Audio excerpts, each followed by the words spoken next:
The David Pakman Show at davidpakman.com.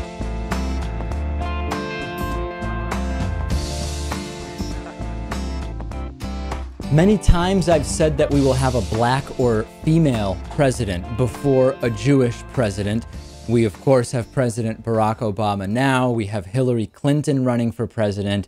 And that may well still be true in spite of Bernie Sanders being an increasingly popular Jewish candidate. We've talked so many times about the open and more under the radar anti-Semitism that exists. And there was just an incredible interview yesterday where Bernie Sanders repeatedly had to deny during a radio interview with none other than NPR's Diane Rehm that he has Israeli citizenship, saying this is nonsense that came from the internet. Diane Rehm didn't even ask him, do you have Israeli citizenship? Just saying, Senator, you have dual citizenship with Israel. And Bernie Sanders said, whoa, whoa, whoa. No, I do not have dual citizenship with Israel. I'm an American. I don't know where that question came from. I'm an American citizen and I have visited Israel on a couple of occasions, but I am an American citizen, period. And Diane Rehm ended up apologizing and saying that, well, it was based on something someone posted to Facebook. It was based on a Facebook comment, Lewis. And this to me really illuminated the double standard. What other candidates would she say as a presumed fact that they are citizens of some other country based on something she had simply read on Facebook earlier that day? Is this because people just don't really know that much about Bernie Sanders and that they are just willing to absorb anything they see on Facebook? It's pretty odd that they wouldn't do some, at least an ounce of research on this before bringing it up. It's incredibly odd. And afterwards, Diane Rehm said, on today's show, I made a mistake. Rather than asking if Senator and presidential candidate Bernie Sanders had U.S. Israeli citizenship, as I read in a Facebook post, in a Facebook comment, I stated it as fact. I want to apologize to all our listeners.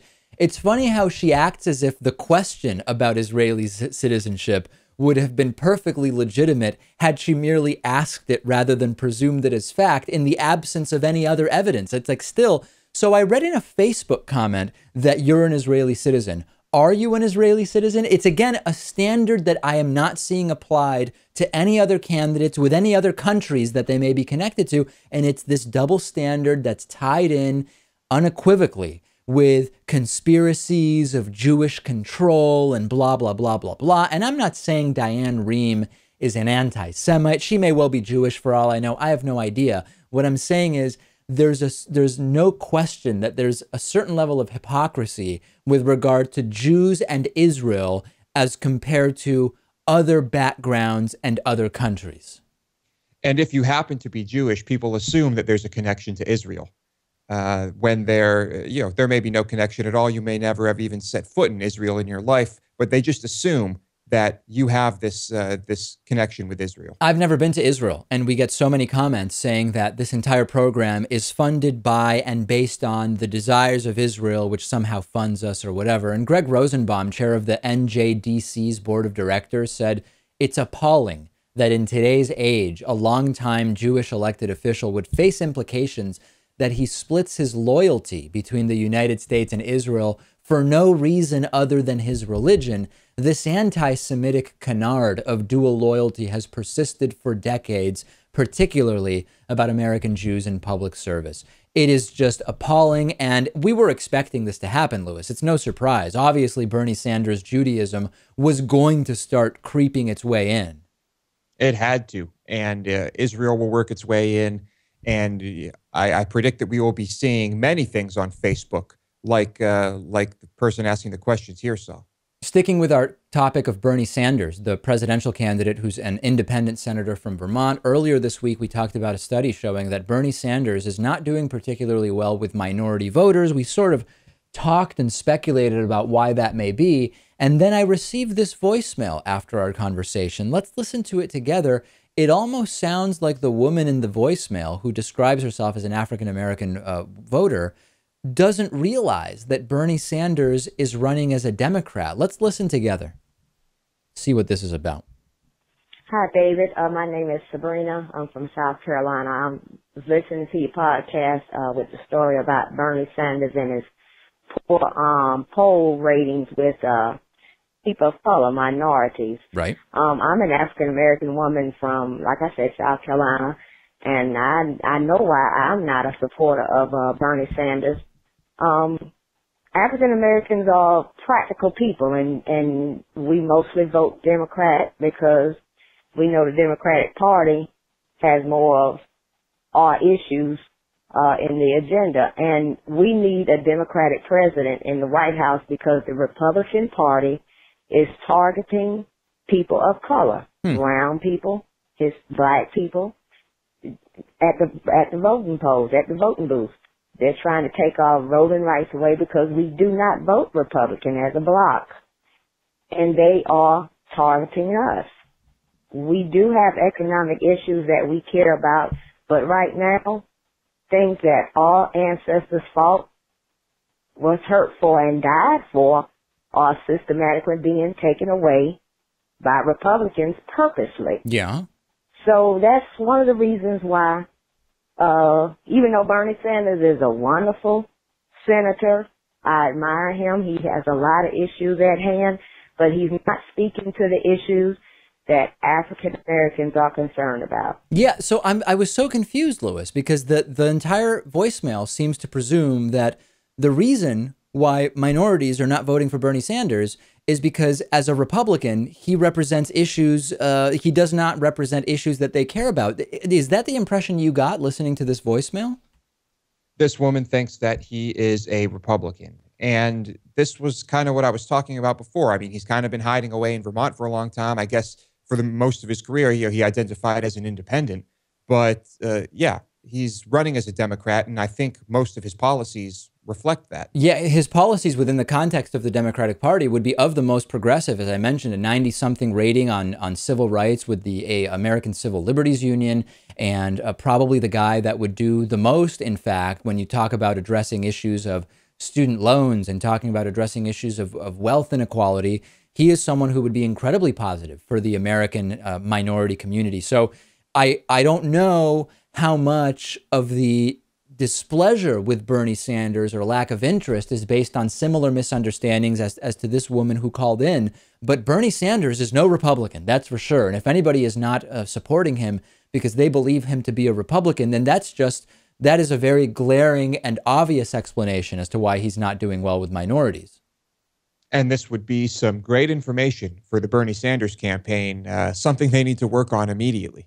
We spoke earlier this week about this story. 23-year-old Kenlissia Jones was charged with murder after taking an abortion pill that she bought from a Canadian pharmacy, which resulted in the termination of her pregnancy at the 5.5-month mark. We talked yesterday about how, well, she was charged with murder, but the law does not prescribe that late-term abortion or abortions done outside of the care of a medical professional, that they are murder. There are criminal penalties prescribed, but not murder.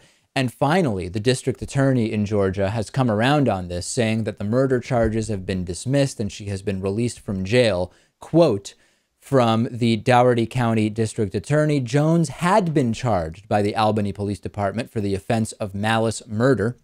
However, this morning I dismissed that malice murder warrant after thorough legal research by myself and my staff led to the conclusion that Georgia law presently does not permit prosecution of Ms. Jones for any alleged acts relating to the end of her pregnancy. Obvious. I mean, it's great that by the time we even finished producing yesterday's show, within only an hour or two, this announcement came out. The law clearly didn't say that what she had done warranted a murder charge, and the DA figuring that out, I guess, relatively quickly. But they are saying that there is no prosecution possible related to this. So it seems like they are saying that not only is murder off the table, but any other charge would be as well. Yeah, I think what they meant was prosecution under malice murder, because the law that we read yesterday very clearly does say that you can be fined and or serve prison time for unauthorized or I guess unsupervised or late-term abortions except for certain situations. And we could talk more about those laws. What I want to circle back to, though, is I suggested yesterday that lack of access to or education about birth control, abortion services, family planning services were probably a factor. And we have every indication that that's true, Kurt from Georgia emailed in and said, yeah, Albany, Georgia is indeed very, very rural, which we know is a problem when accessing family planning services of all kinds. And reproductive rights advocates said there was no abortion clinic nearby and that they were disturbed by reports that the county prosecutors were considering a murder charge here. So the right legal decision for sure. Let's not get confused about what types of solutions we should be looking for in these situations. We should be acting pragmatically and based on what evidence tells us would prevent any abortion and late-term abortions as well, which is sex education, access to birth control, all of the things we've talked about. This case really makes that clear. But David, if you start teaching young kids about sex, they're going to have it. Don't you know that? And sex is the devil. That's right. I forgot that if you teach young kids not to have sex, they don't have it. That's it. Just open and shut. Tides go in, tides go out. Very, very clear. You know, I forgot about that. Send me your thoughts on this. I'm on Twitter at twitter.com/dpacman.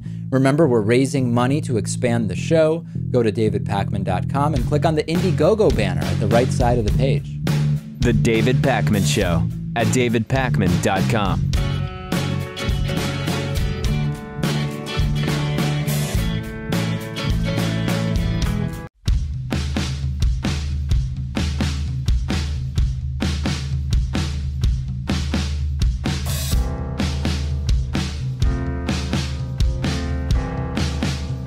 Welcome back to the David Pakman Show. Our program depends on support from our viewers to stay on the air. You can become a member at davidpacman.com/membership. Today's new member of the day is Jared Dean.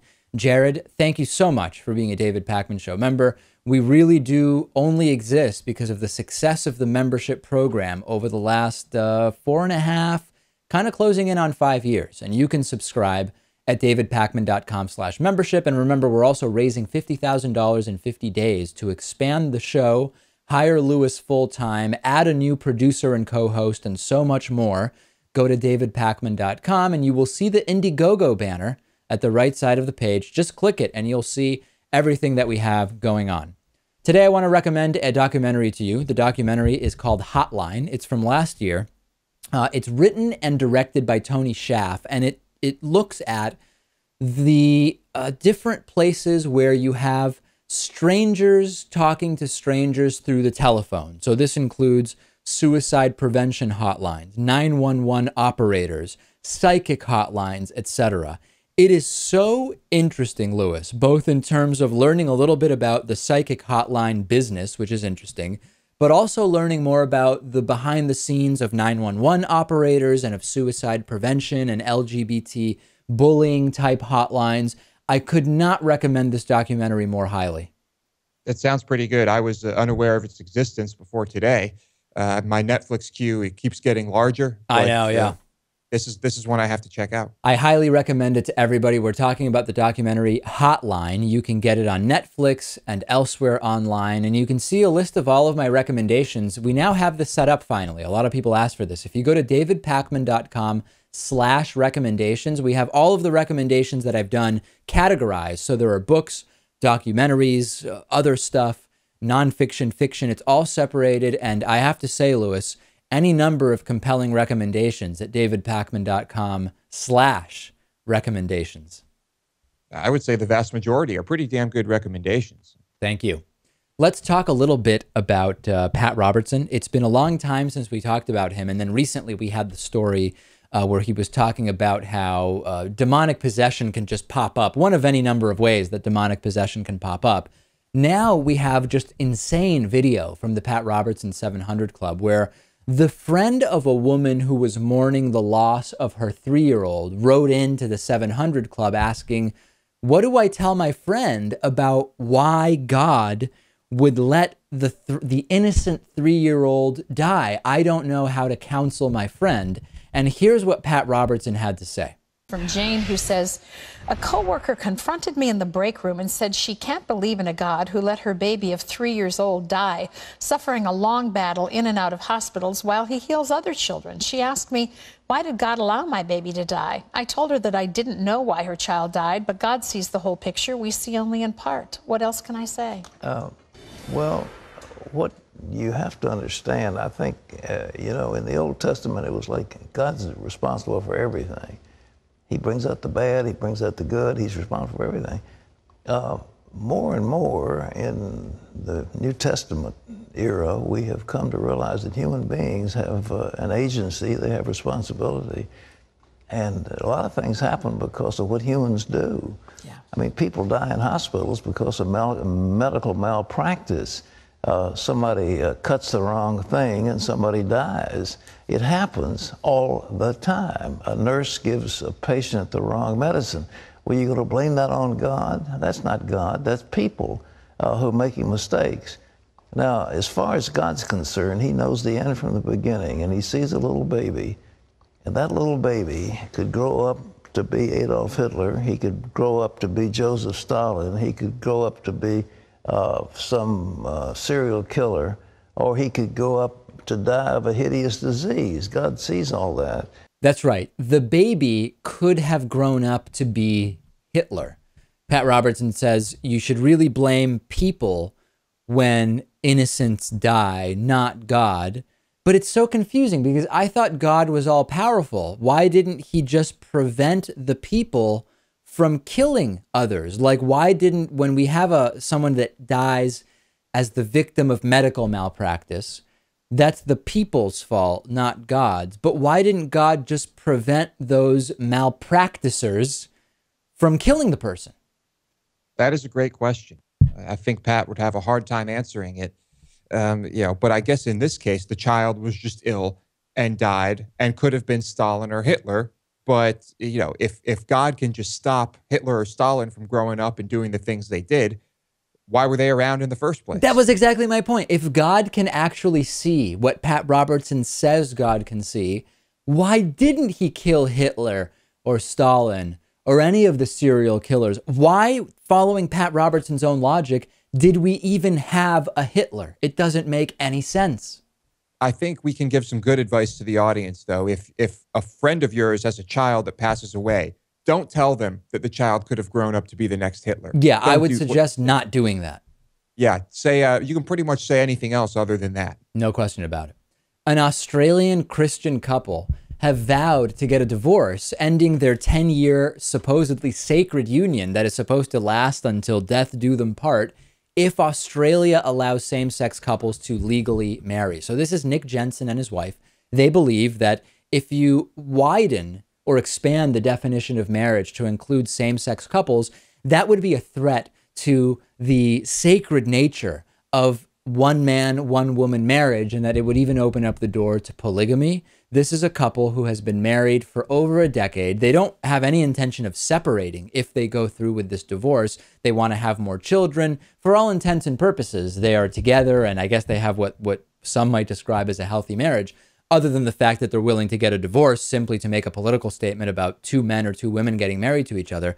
But it's an interesting type of protest, right? Because they're saying, you know, some people say, I won't get a straight marriage until all gay couples can marry. Here's a straight couple that's saying, we will end our marriage in protest if all of a sudden gay couples can get married. They're bringing something new to the table here, and I'm not sure how they think this is going to impact anyone's decision on what's happening. I don't, you know, if they want to get divorced, that's fine with me. Nick Jensen wrote a little op-ed in the Canberra City News saying, quote, "My wife and I, as a matter of conscience, refuse to recognize the government's regulation of marriage if its definition includes the solemnization of same-sex couples." Also warning that this could lead to polygamy. The polygamy thing is so stupid. There was polygamy in many places in the past. It had nothing to do with gay marriage, and it was essentially stopped by banning polygamy. Yet we still continue to hear that if gay marriage is legal, you'll have polygamy, and you'll have incest, and you'll have three-way marriages, and you'll have men marrying dachshunds and women marrying beluga whales. There's still polygamy in some of the most anti-gay places in the world. Right. It seems to have nothing to do with gay marriage. Yeah, it's kind of silly, but these are just scared. They're scared, David. They're scared people. And as a sort of, you know, just pragmatic question to the Jensen couple, they're Christians. And for them, marriage is something they enter into willingly and for life. Does that mean that there's an exception to that? If pesky gay people all of a sudden are able to get married, will God understand that they're breaking their commitment before him for their lives because pesky gay people are all of a sudden getting married? Does that get you one of the many religious exemptions? Do not look for any logic in this decision whatsoever. I promise you will not find any. Bottom line, they want other couples to be denied the rights that they themselves take for granted and are willing to sacrifice merely to make a political statement in favor of discrimination. Their threat highlights the inequality that the LGBT community actually faces. If anything, they're making a really good case for why we need national or worldwide same-sex marriage. They're doing a brilliant job of advocating for it. Yeah, there's no brilliance really at the core of this, but it is a great example of that. After the break, is sex addiction a real thing? Lewis had better hope it's not. Back after this. The David Pakman Show at davidpakman.com.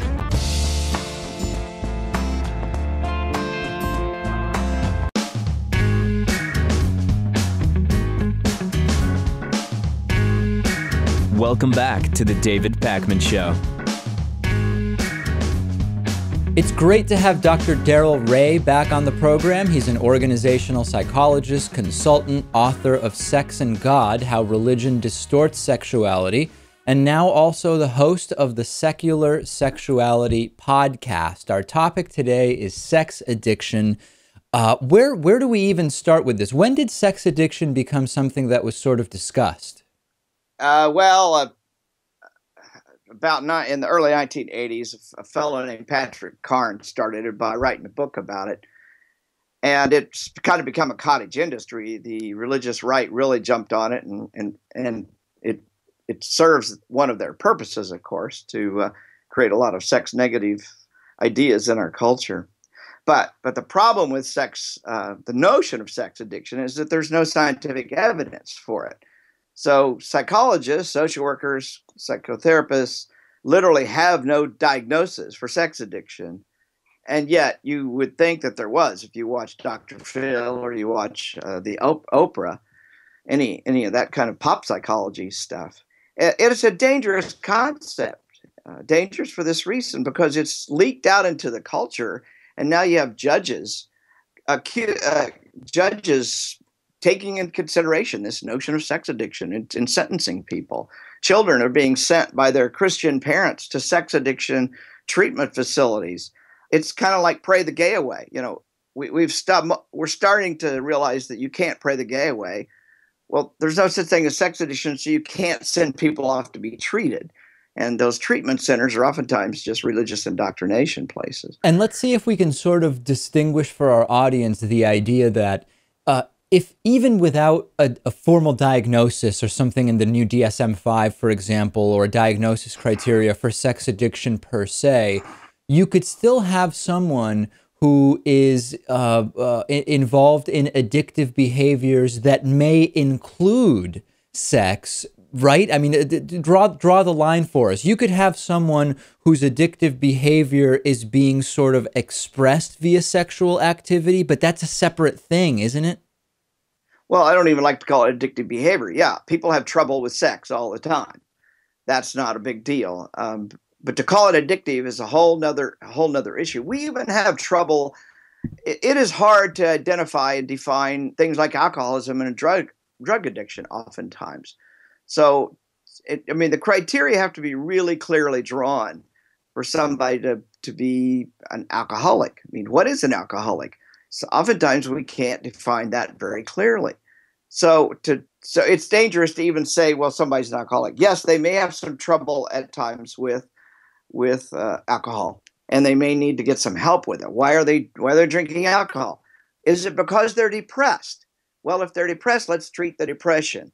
Rather than label somebody an alcoholic, sometimes it's better to treat the depression. How many people do you know went through bad times, got some treatment, and they're no longer abusing alcohol anymore?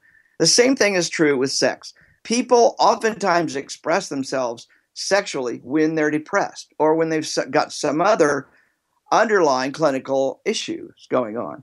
So what we in the psychology world want to emphasize is let's treat the underlying cause and not try and label it. We have parents labeling their children sex addicts.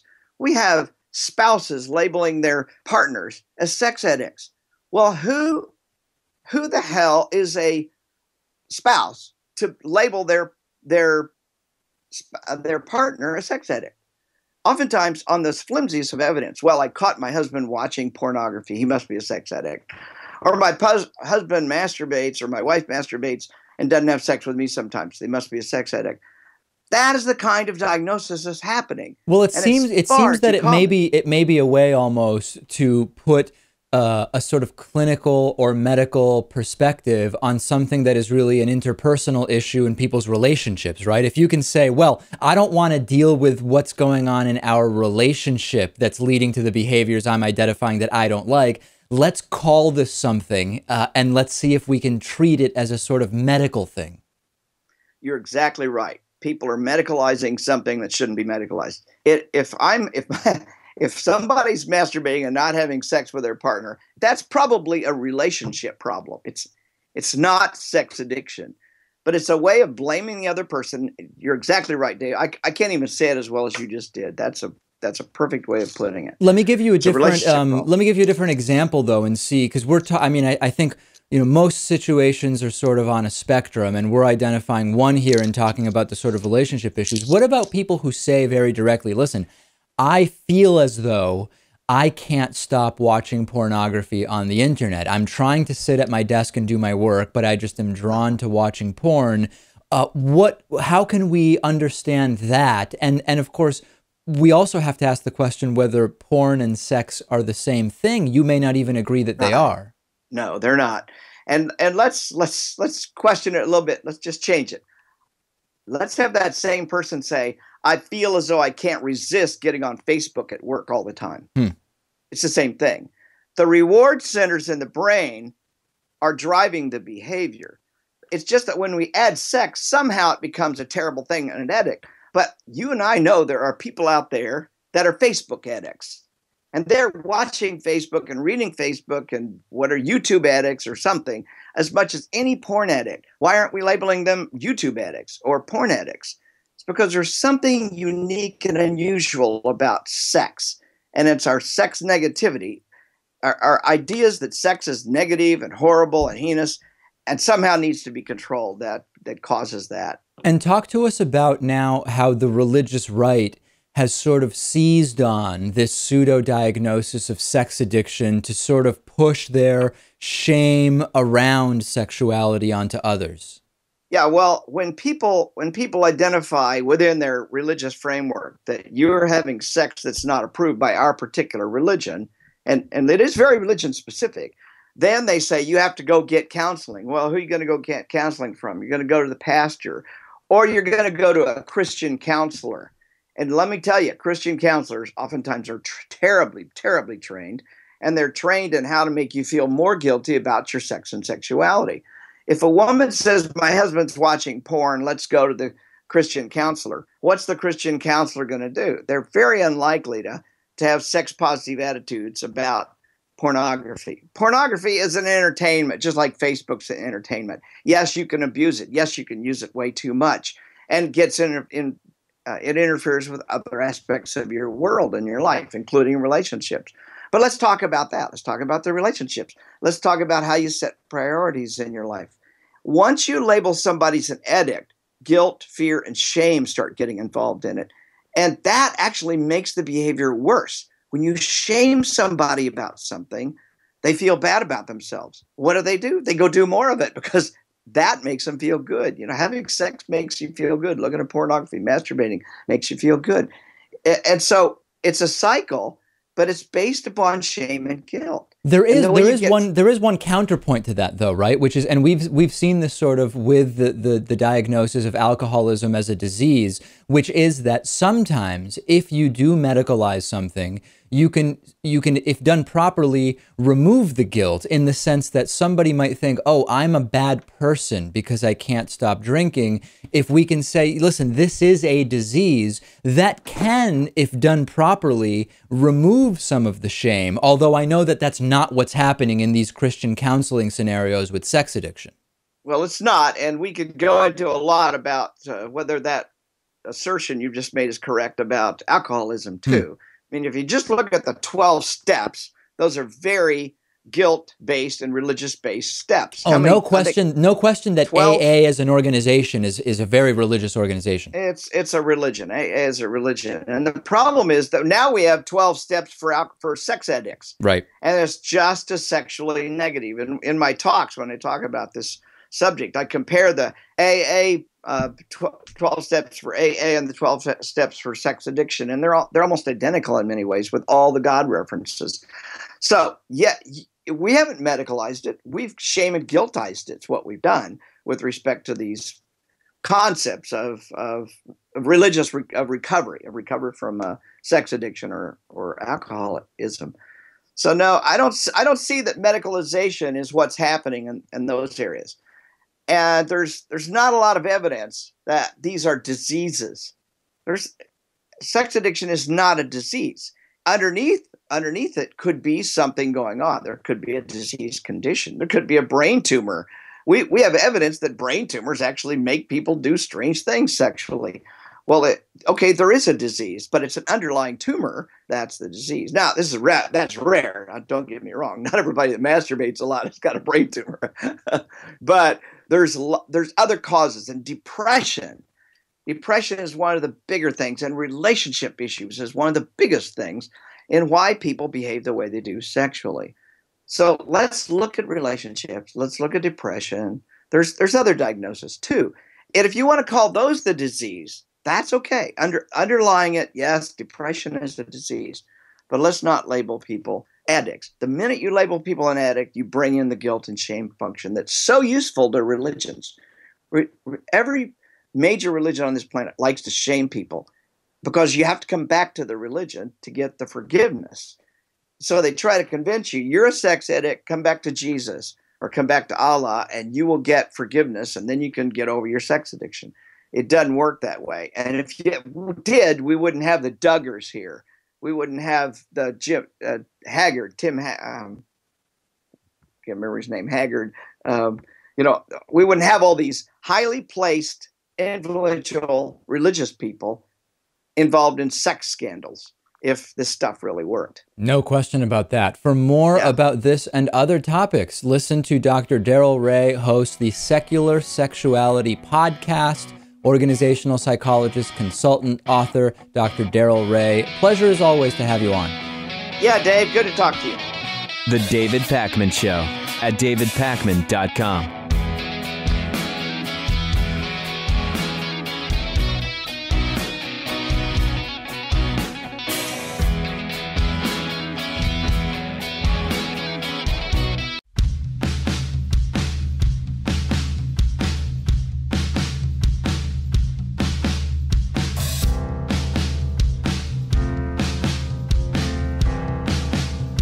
Welcome back to the David Pakman Show. I thought this was a fake story when I first read it. It's about 25-year-old Laquanda Newby, who was at the Henrico County Courthouse earlier this week. She was turning herself in because she was accused of leaving her children in her car on May 26th while she shopped at the local Sam's Club. She was additionally charged with 3 counts of contributing to the delinquency or abuse of a child after police said she left her children inside of her hot car again outside the courthouse when she went in for the previous charges of doing the exact same thing. Police discovered the children in the car with the windows shut. She was booked into Henrico jail. Officers brought the kids ages 6 and 1 inside and gave them water and snacks until their dad picked them up. Officials didn't know how long the kids had been left in the car, but surveillance footage showed that it was at least an hour. Temperatures were 90 degrees that day, Lewis. That's pretty hot, and it's pretty irresponsible. Some people out there, David, are just brain dead. It seems. How else do you explain this? You go to court because you're charged with leaving your kids in the car on a hot day, and you leave them in the car on a hot day as you're in there facing charges of leaving kids in the car on a different day. But maybe we shouldn't worry, right? I mean, she did claim to leave the window slightly open and a water bowl in the car. Oh, sorry, no, that was someone else, and that's what they did with their dog. Yeah, I think either she just does not care about anything, including her own children, or is completely brain dead. Either way, it's really not someone I want in society. Irony aside, though, maybe courthouses should provide some kind of childcare services for parents who have to appear and would be at risk of going to jail if they don't. And the reason I mention this is you are going to further increase delinquency and societal problems if you put a parent in the position of having a warrant out for their arrest for failure to appear, or having to spend money they maybe don't have as the primary caretakers of their children because they have to show up in court. As a society, long term, maybe we should recognize that that's not the best situation. And that's separate from this particular story of Laquanda Newby. Just in general, if you have a parent who is the primary caretaker of children, and they have to appear in court, and they have to either figure out some way to pay someone to watch the kids, who knows what their family situation is, or they have to skip court, you're not really setting that person up for success, if you don't provide an alternative. No, I agree. We should do more to help people in those situations. But in this situation, I mean, can't you just bring your kids in the courtroom? I read one story of recently a college professor who picked up a woman couldn't find care for her child that day, and brought her baby to class. And the professor, there's a picture of the professor sort of holding the baby. And maybe bringing the children to court would be a possibility. I don't know. I mean, certainly children are allowed in court, but who knows what the logistics would be if you're up there facing charges, and presumably you could conceivably be taken into custody after your court appearance.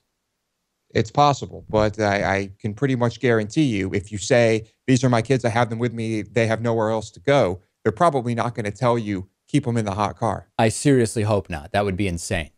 A Pizza Hut company spokesperson has said that Pizza Hut will start selling hot-dog-stuffed pizza. Quote, "We wanted to do it in a way that was true to the way that an American would interact with two of their favorite foods. We haven't done it this way anywhere else around the world, and we think we really nailed it, especially with the mustard on the side instead of a mustard drizzle." Lewis, it's the downfall of humanity, isn't it? It's sad. It was inevitable, but it's sad. And Pizza Hut and other companies like Pizza Hut have to do crazy things like this to keep selling their product, because it's a crap product, and they need to make it seem more interesting. So prior versions of hot dog stuffed crust pizza had the entire pizza surrounded by a continuous hot dog filled crust. The American version is going to be surrounded by 28 individual hot dog bites, and the hot dogs appear to be sort of they're wrapped in crust, obviously. They will be available at all U.S. Pizza Hut locations starting later this month for $12. Can you imagine, put aside for a second the concept of going to Pizza Hut to get pizza, right? Which is heinous in and of itself. Adding $12 to have a crust that is wrapped around miniature hot dog weenies. I don't get it. But you know what?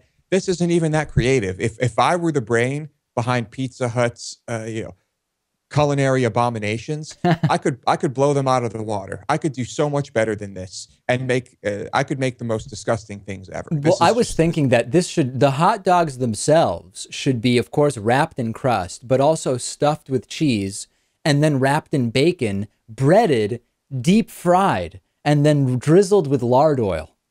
See, now we're talking. I mean, this is the type of territory we need to enter into. I can imagine like a Patriot Mail guy or a deep voice announcer guy saying in the ads, from the same company that brought you KFC's Double Down sandwich and Taco Bell Dorito Cheesy Gordita Crunch comes a food so unhealthy, so heinous, so depraved, you'll wonder how it's legal in the United States. But sadly, of course it's legal. This seems to be, the U.S. is really good at concocting this type of thing.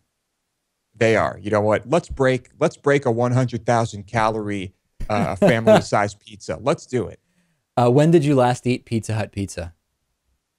I was quite young. It made me nauseous, and I never went back. I think I was like 13 or something. Yeah, I don't honestly know how. Even in New York City, in Brooklyn, where you have like some of the best pizza in the country, you still see Domino's. You see, well, I don't know that I've seen Pizza Hut, but you definitely see Domino's there, and you still see Papa John's around. I truly don't understand it. Well, yeah, I think in some cases, Domino's, they stay open much later than a lot of other places. And, you know, late at night, you need something to eat. You've been drinking with your friends. Sometimes it's the only option. Yeah, that's the thing. In New York City, every place is open super late. So I don't get why. There's so many other options, even for pizza there. Hey, if you're near Washington Square or the West Side, you got to try the artichoke slice at Artichoke Pizza. That, Lewis, is what I'm talking about. That's pretty good stuff. We've got some great pizza places here in Austin, too. And avoid Pizza Hut and Domino's and Papa John's. Avoid it like the plague. We have a voicemail number that you can call 24 hours a day. It's 219-2-DAVID-P. Today's voicemail question kind of related to our first story today about Bernie Sanders and NPR and the question about his Israeli citizenship, which Diane Rehm picked up off of Facebook. Let's listen to the voicemail. Hi, David. I have a question. With the U.S. being an overwhelmingly Christian country, could you envision the U.S. electing a Jewish president today or in the future? Thanks. Yeah, Bye. I mean, as I've talked about, I think that it's a big obstacle to climb, a big hill to climb to elect a Jewish president in this country. Jews have been basically persecuted for thousands of years, kicked out of most parts of the world at one time or another. And there is still significant anti-Semitism, both overt and subconscious in the United States. I'm very interested to see what happens with Bernie Sanders, if only to see what the impact is of his Judaism. We're only just now starting to see it be an issue. It was a little bit of an issue about a month ago when he was asked about Israel. And of course, everybody said his position on Israel, which is indistinguishable from tons of other Democrats. For Bernie Sanders, it's because he's Jewish. But for everybody else, it's just because it's what they think. So, yeah, I don't know ultimately what will happen. I think someday there might be a Jewish president, but I think that it is certainly an obstacle, Lewis. Huge obstacle. Could be Bernie Sanders. It could be his biggest obstacle. We'll just have to see. On today's bonus show, SeaWorld has a new PR campaign called #AskSeaWorld. We've talked about SeaWorld in the past. Absolutely deplorable, everything that's going on there. We'll also talk about New York considering salt warnings on menus, and Samsung reveals transparent and mirrored displays. The future is very quickly approaching. Lewis will tell us about all of those things and more on the bonus show. DavidPakman.com/membership to sign up. And remember, we're raising $50,000 in 50 days, and we do need your help through our crowdfunding campaign. Go to davidpakman.com and look at the Indiegogo banner on the right side of the page. Click it. You'll see a long list of perks, including the Hatriot Mail perks and the t-shirts and the hoodies and the bumper stickers. Or if you want to just make a donation and say, I don't need any perk, you'll be able to do that as well. Talk to you on the bonus show.